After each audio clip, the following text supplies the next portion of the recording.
Hello again. This is Giselle, and I am bringing you another love challenge, which is ignore, unrevise, or even not consider as a challenge. Can you have ghost in your love relationships?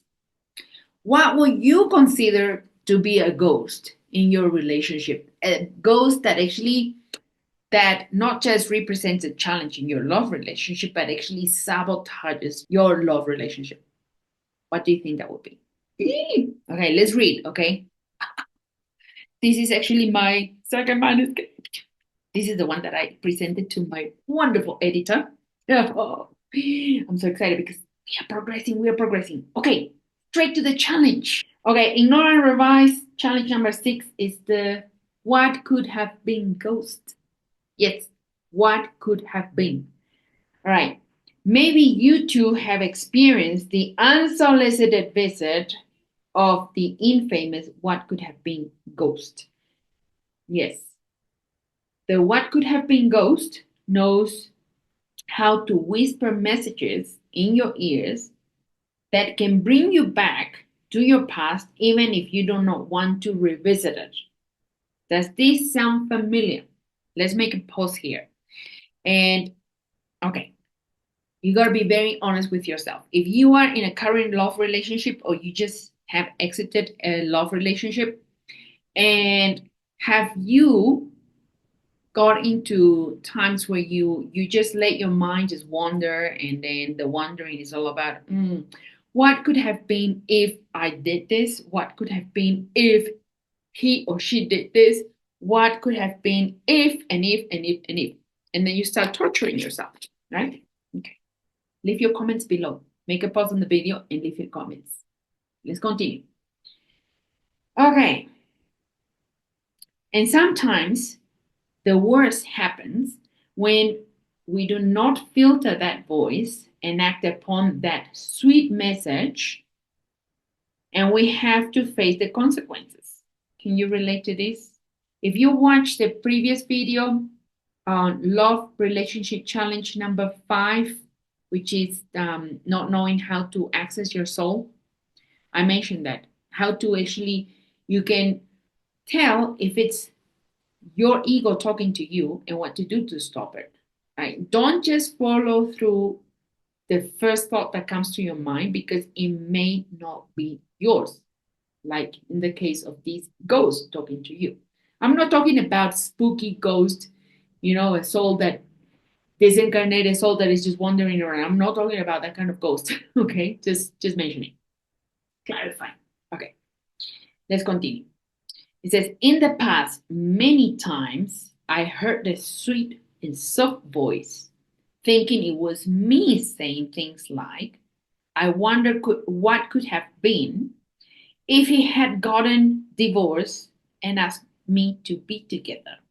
Or, I don't mind waiting if we were old people to be together, provoking a painful revision to my past or projecting myself into a hazy future, wishing I were to fix it, change it, or do things differently while crying my eyes out to the rhythm of songs that perfectly match my feelings.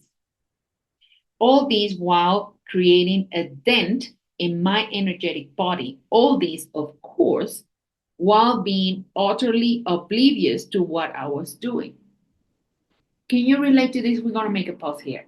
Can you relate to this that say you have this unsolicited visit from the ghost of the what could have been, right? And then you start just going into your past and then regretting things that you cannot fix and then feeling so bad about it, right? And then you start perhaps bashing yourself down with, that invisible whip that you carry. Maybe I used to carry an invisible whip that I used to use quite frequently to bash myself down because I didn't do this, I didn't say this, etc., etc., etc.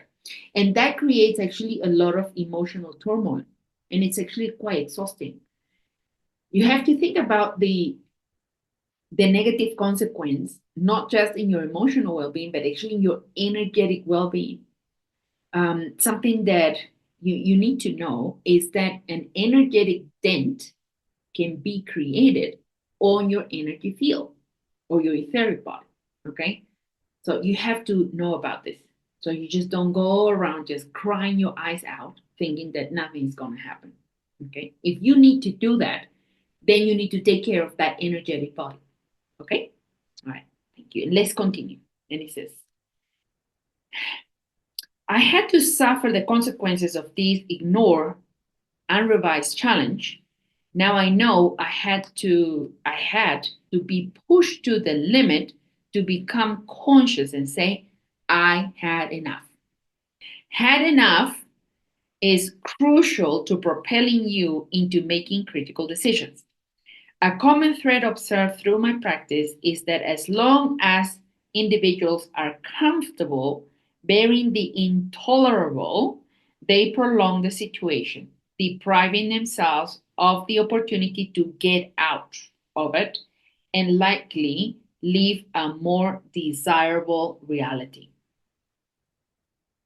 Okay, let's ponder upon this. So please make a pause on the video so you can leave your comment. Okay, just ask yourself that question. What could it be like when you say, I had enough? And then you make a decision to change things. Are you in that kind of situation? So I'll read it. Okay, and then come back. Thank you. How can anyone enjoy a love relationship if they constantly look to the past or the future, wishing for a different reality and losing the whole plot of the present?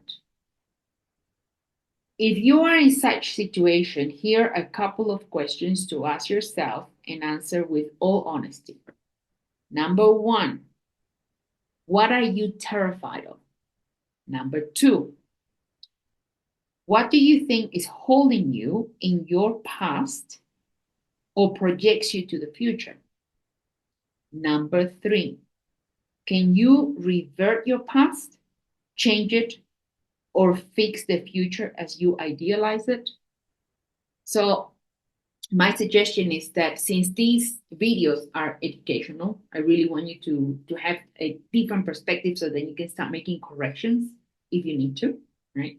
So make a pause on the video, rewind it, listen to these questions and leave your comments, okay? I'll read it.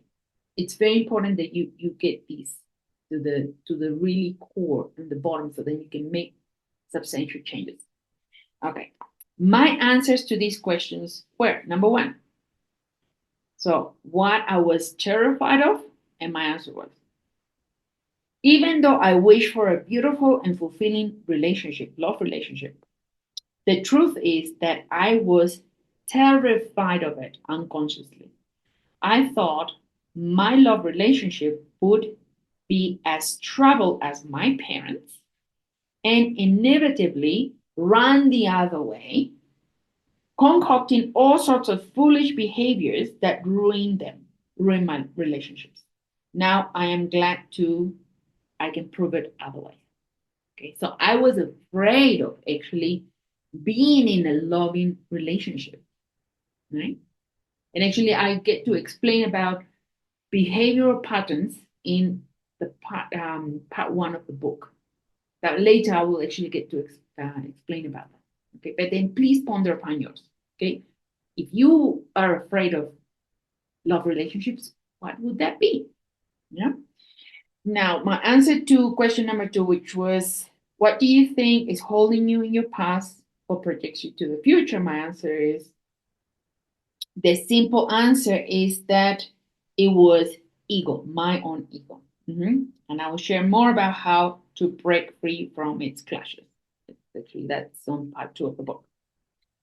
And question number three was, can you revert your past, change it, or fix the future as you idealize it? And the answer to that is no, we cannot do that.